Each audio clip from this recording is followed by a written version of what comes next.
You ready to talk some characters? We'll get through That this pretty was quick. that was actually a solid review. Superman. His pros is that he's God. Oh my god. And then he ends up getting a cool suit. Cons is he's boring. So his official rating is S plus, but like, who cares? I don't care. Like, he doesn't talk. He doesn't show any emotion. Yeah. Remember that opening from the Whedon cut? Oh my Oof. god. Bruce Batman. His powers are that he's rich and that he kind of brought the team together, except for the part where he didn't bring together Wonder Woman or Cyborg or Superman. Cons, he's not a detective. So, like, he was kind of a detective in BVS. He did detective-y things. So, like, he didn't do that here. Also, I will fucking kill you. I don't need to hear Batman say, I will fucking kill you. So I wasn't feeling it, but like, whatever, because he gave up on it, so who cares? Wonder Woman, pros, she had fun action sequences. She was not overly sexualized like the Joss Whedon version, where there was like a gratuitous butt shot for no reason. We also did not get the awkward flash lands on her boobs scene. If you actually go back and watch that scene in the Whedon cut, the scene where Ezra Miller is actually like laying down on her, that's not Gal Gadot, because Gal Gadot refused to do that scene, so they had to get her stunt double. So in that scene, that's why Wonder Woman's face is pointed away from the camera, or so I've been told. Who knows if that's true? Cons, her voiceover. No,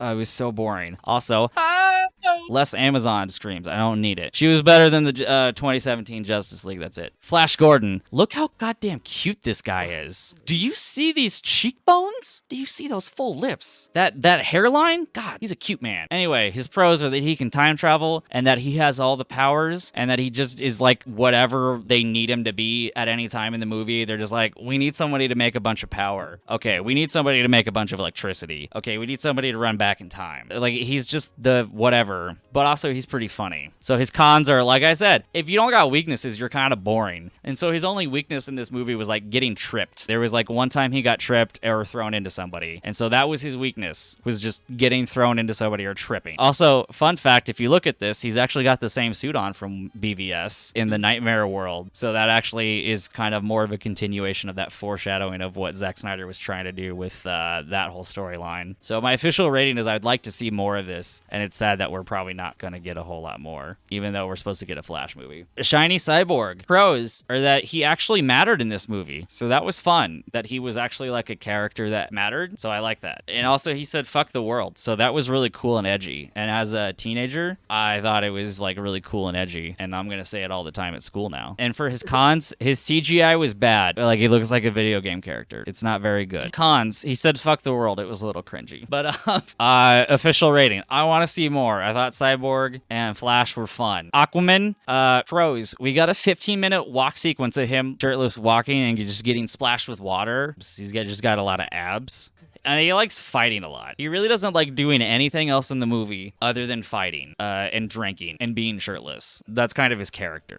He joined the team late and didn't really do much. And also, I swear his solo movie hasn't happened, and we're just expected to know who Amber Heard and William Dafoe are. I don't know what their characters were supposed to be or what they're doing. So Aquaman, you can do better. This is bad. Bad. Joker bad. Jared Leto bad.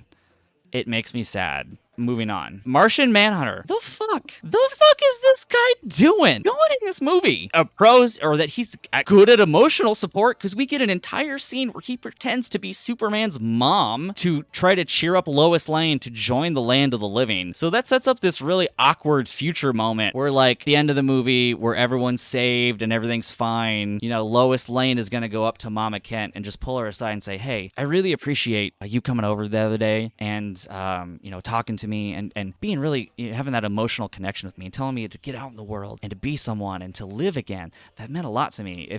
If you hadn't done that, I might not have gone out that day to calm down Clark when he got revived, and it could have been so much worse. You don't know how many lives you could have saved, Martha. And then she'd be like, bitch, what you talking about? I've never been to your apartment. Because it was Martian Manhunter that did that. So that's weird. And then the second time that we see Martian Manhunter, the end of the movie, where he just shows up at Bruce Wayne's house and goes, hey, Bruce Wayne, I know you got problems with your parents and I know that you're Batman, but you're good and I like you. Also, my name is fucking Martian Manhunter. Goodbye. Okay,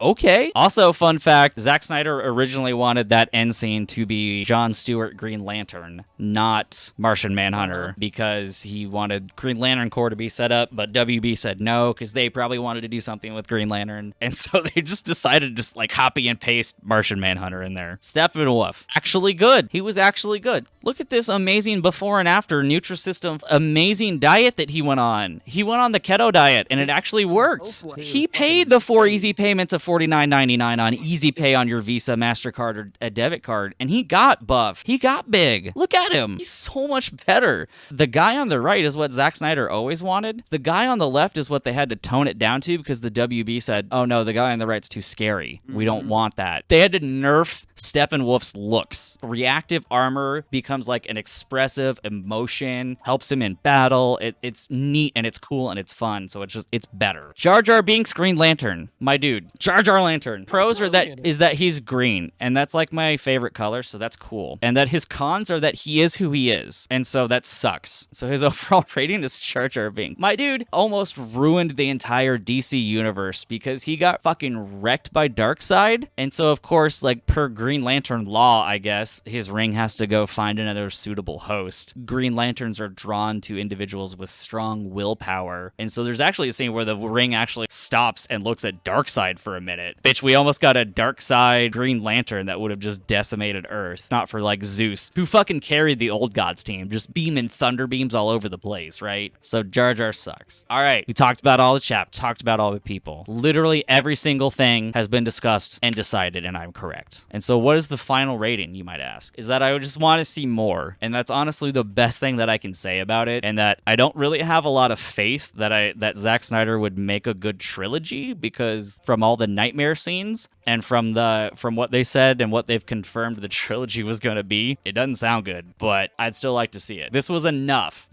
good, and I like it, so I wish it could be finished. And so thank you for coming to my presentation today.